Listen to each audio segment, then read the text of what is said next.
What's up everybody, this is Markus, your MTT coach of the Academy of Poker, with another video, short educational one, and this time it's about when to check raise. As always, make sure to follow us on our social media, leave a comment if you like the video or if you have any questions. It'll help our channel to grow, and we will also really eager to help you if you have any questions or if you're looking for some advice. So make sure to do that, but now let's head into the video. So, hi guys, my name is Markus. I'm an MTT coach of the Academy of Poker, and we have a great offer for you. Our current Academy of Poker course will only cost you 200 euros, but if you do it the right way, you can even get it for free. All you have to do is hit the link in the description below, get in contact with our managers, and you can start right away. And now, enjoy the upcoming video. General scenarios where it does make sense. First is your opponent's range does not really fit the board structure too well. So examples for this would of course be stuff like there's a 5, 6, 8 board and UTG opened, you sit in the big blind. So if you think about UTG, of course he can have overpairs, that's always a scary thing, but other than that he's going to have a lot of ace-x and better ace-x, especially Broadway cards, and in general not too many good. He could only have like pretty much sets. He's not going to have like 9-7 or 7-4, while you in the big blind definitely have all those hands, and you have two pairs with 8-6, with the 6-5, you have the 9-7, you have the 7-4, you have 8-7 with the top pair and in the open and straight draw. UTG in general will not have this, so in that cases it will definitely make sense to then go for the check raise sometimes, because you will automatically fold out a lot of these weak hands, even if you're not holding that, and even if you just be on, let's say you have 9-3 suited or something like that, then you have at least a gut shot to continue with. But how is the opponent really in the position to call with, let's say, king jack offsuit or even king queen suited if none of his colors were on the flop? So in those scenarios it will make sense, because you will just get to fold a lot of those hands out. And even if he does have a strong hand, as said, you still have the gut shot. If he 3-bets you, then you can easily give it up, because your 3-bets don't have to work that often, depending of course on the sizes you choose, but they don't have to work as often to be profitable, so you can sometimes just give it up, and also on turns of course, but I will get to that. Another scenario is you just have a really strong draw. And by really strong, I'm not talking about like a small flush draw mostly, because when you do that, it's not a good thing to get it in when you don't have any overcards, for example. So we go back to the scenario again, 8, let's go, let's change, it'll change a little bit, let's go to 10, 7, 3.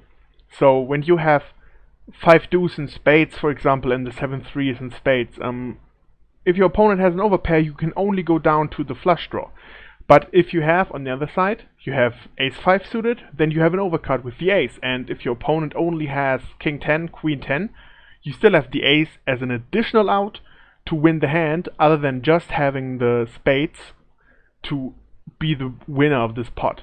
And this is what I'm meaning by strong draw. So have the nut flush draw in most cases, or at least have like an overcard or maybe even 2 overcards to the board in those scenarios. Or you have a combo draw, meaning you have a gut shot to go with your flush draw, you have maybe even an open ender to go with your flush draw, and things like that.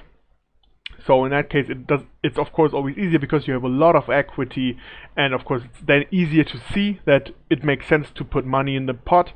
But still, some people, they always just call with the draws and only bet out when they hit the draw.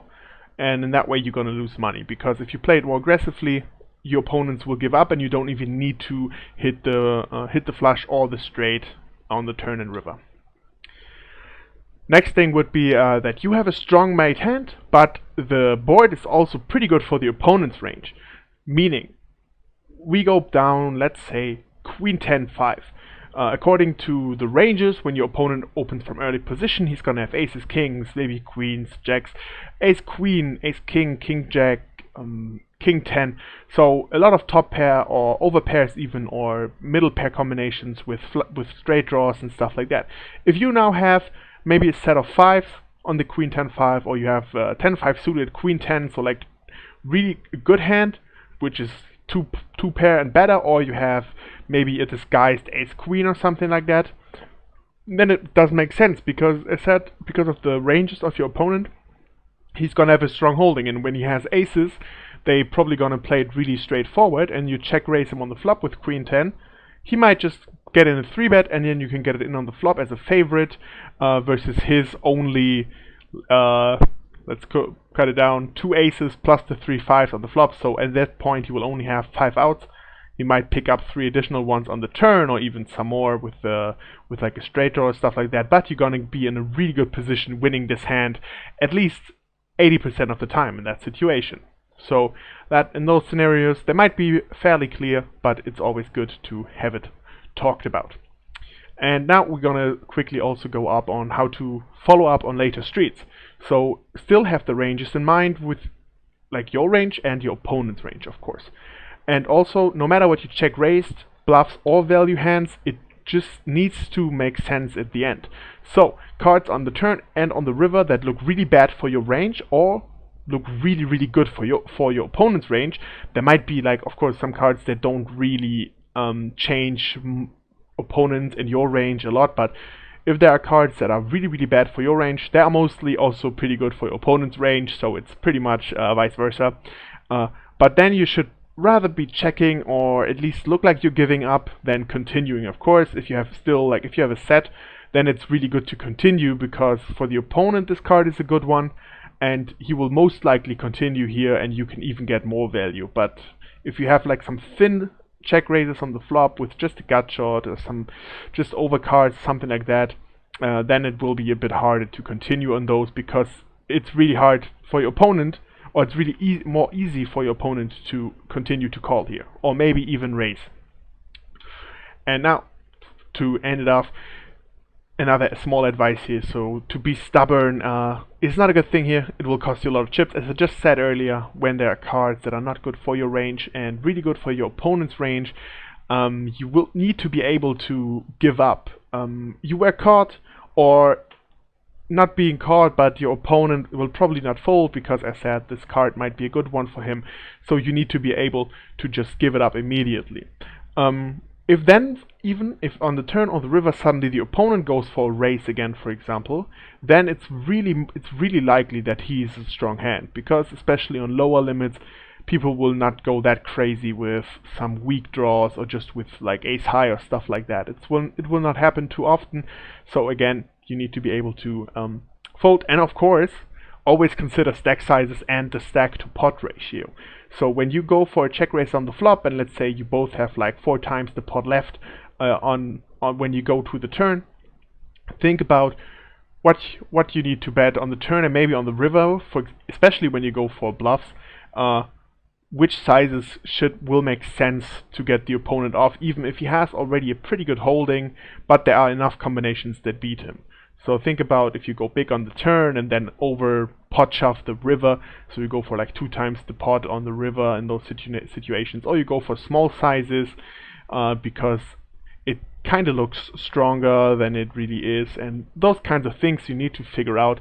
We're definitely gonna make videos about this as well, to tell you a little bit more about these things. Also, you can just check out our courses, the group courses or the individual courses, if you want to have a one-on-one session with me. As always, let me just know, let our academy know, and we will get in touch for that. Yeah, thanks for tuning in for this video. If you have any comments, let me know. I'm gonna try to enjoy the sun a little bit for this day. So yeah, make sure to do the same. If you're playing, good luck at the tables, and have a nice day. Ciao.